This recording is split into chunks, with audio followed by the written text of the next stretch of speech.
আসসালামু আলাইকুম বন্ধুরা, সকলে কেমন আছেন? আশা করি আপনারা সকলে সুস্থ আছেন এবং ভালো আছেন।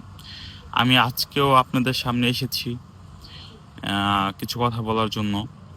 তো আমি আমার বিগত আরেকটি ভিডিওতে সবাইকে বলেছিলাম এই শৈল নীরব সম্পর্কে, যে আমাদের সাথে যে ঘটনাগুলো ঘটেছে এগুলো তুলে ধরছিলাম আপনাদের সামনে। আমি এখানে কারোর বিরোধিতা করি না বা কারো সম্পর্কে মিথ্যা কোনো তথ্য দেওয়ারও আমার এরকম কোনো মন মানসিকতা নাই। আমার যা ক্ষতি হওয়ার তা হয়ে গিয়েছে, যে আমি যে ভুল ডিসিশনগুলো আমার নেওয়া হয়েছে বা যা হয়ে গেছে তা হয়ে গেছে। আমি শুধু আপনাদের কাছে এতটুকুই বলতে চাই, যাতে আপনারা এগুলো থেকে সতর্ক হতে পারেন বা বুঝতে পারেন। তো এই সোহেল নীরব এই লোকটিকে আমি একবার আপনাদের কাছে সামনে দেখাই। আপনারা হয়তো প্রত্যেকেই ওনার ভিডিও দেখেন, আপনারা এই লোকটিকে কম বেশি সকলেই চিনে থাকেন।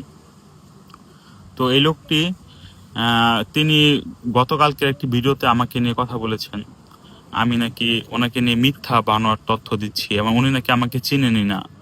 তারপরে এগুলো বলতেছে আমি নাকি এখানে আর্মিতে আর্মিতে থাকি না, অল্প কিছুদিন থেকেছি। এবং তারপরে আমি নাকি হসপিটালে বিভিন্ন মেয়েদের কুপ্রস্তাব দিয়েছি। এইসব ধরনের কথাবার্তা উনি আমাকে নিয়ে বলেছে। এখন মূল বিষয় হলো গিয়া, উনি যদি আমাকে নাই চিনতো বা আমার সম্পর্কে নাই জানতো, তাহলে এই ফোনগুলো আমি ওনার নাম্বারটা হাইড করে দিচ্ছি। আচ্ছা, আমি রিভিল করি। এই যে এই দেখেন, উনি আমাকে আমার সাথে যে কথাগুলো হইতো, আমাকে যে ফোনগুলো দিত, ঠিক আছে, এগুলো উনি কিভাবে আমাকে দিত বলেন, কিভাবে আমার সাথে যোগাযোগ করতো বা কথা বলতো। আমি কিন্তু এক কোম্পানিতে আগে কর্মরত ছিলাম, একসাথে কাজ করতাম আমরা। তো এখানে একটি বিষয় আমি বলি, ওনার সাথে আমার আগেও কথা হইতো, আমি ভাই হিসাবে তার সাথে কথা বলতাম, ঠিক আছে। তো আমি ওনার বিরোধিতা কখন থেকে করা শুরু করছি এবং কি কারণে করা শুরু করছি, এই জিনিসগুলো আপনাদের শোনা উচিত বা বোঝা উচিত। আসলে আমি যখন আর্মিতে ছিলাম, উনি আর আমি কিন্তু তেমন একটা বেশি ডিফারেন্ট সময় নিয়ে এখানে কর্মরত নেই সেনাবাহিনীতে। উনি আমার 1 মাস আগে এসেছে, আমি 1 মাস পরে এসেছি। এখনও ইনস্ট্যান্ট আমার এখানে 10 মাস হয়েছে, 1 বছরের কন্ট্রাক্ট, ওনারও 1 বছরের কন্ট্রাক্ট। ওনার 11 মাস হয়েছে, আমার 10 মাস হয়েছে। ওনার আর 1 মাস আছে, তারপর উনি আর্মি থেকে বের হয়ে যাবেন। আমার আরও 2 মাস বাকি আছে, তারপর আমিও আর্মি থেকে বের হয়ে যাব। তো এখানে বিষয়টা হলো, আমি আহত হয়েছিলাম অনেক আগেই। আহত হওয়ার পর আমার চিকিৎসার জন্য আমাকে হসপিটালে পাঠানো হয়।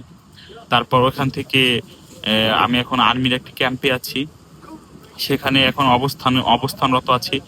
এখানে আমাদের ডাক্তার দেখানোর জন্য অনেক ডাক্তার রয়েছে, বিদেশি ডক্টর রয়েছে বা রাশিয়ান ডক্টররা রয়েছে। উনি আরেকটা বিষয় বলেছে, আমি নাকি এখানে মেয়েদের কুপ্রস্তাব দিয়েছিলাম নাকি, এই জন্য বলে আমাকে মারধর করছে। হ্যাঁ, তো আমি একটা কথা বলি, এখানে দেখেন একটা ছবি দেখাচ্ছি, এখানে শুধু আমি নেই। এই যে এই মহিলাকে যে দেখছেন, ইনি একজন সাইকিয়াট্রিক ডক্টর এখানকার।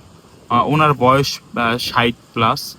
এই পাশে যে মহিলাটা আছে, ওনারও 50-55 ঊর্ধ্ব বয়স। উনি এইখানে এই জায়গাটার নাম হলো স্যানিটরি, এই স্যানিটরির গভর্নর। উনি একজন স্যানিটরির গভর্নর। তো আমরা যেহেতু বিদেশি, এখানে শুধু আমি না, আমার সাথে আরেকজন আছে শ্রীলঙ্কান, আপনারা দেখতে পাবেন। এই লোকটি এবং আমরা যারা বিদেশি আছি, তাদেরকে ওনারা, যেহেতু আমরা যুদ্ধের প্রবণতা থেকে ফিরে এসেছি এবং ওইখানকার ভয়ঙ্কর অবস্থান থেকে এসেছি, তো এই সাইকিয়াট্রিক ডক্টর বা এই এই গভর্নর যারা আছে, এছাড়া আবার ছেলে ডক্টর আছে কিছু, তারা আমাদেরকে মাঝে মধ্যেই বাহিরে নিয়ে যান বা রাশিয়ার বিভিন্ন সুন্দর জায়গাগুলো ঘুরে দেখান, যাতে আমরা এই যুদ্ধের খারাপ পরিস্থিতি থেকে আমাদের মন মানসিকতাতে মানে বের করে নিয়ে আসতে পারি বা স্বাভাবিক জীবনযাপন করতে পারি। সেই ক্ষেত্রে আমাদের সাহায্য করে থাকেন। এছাড়া আর কিছুই না, তারা খুবই ভালো মানুষ। আমি তাদের আমার নিজ থেকে তাদের শ্রদ্ধা করি। এখন এই সোহেল ভাইয়ের কেন আমি বিরোধিতা করলাম, উনি কি ভাইরাল হয়েছে এজন্যই? বিষয়টা এরকম নয়।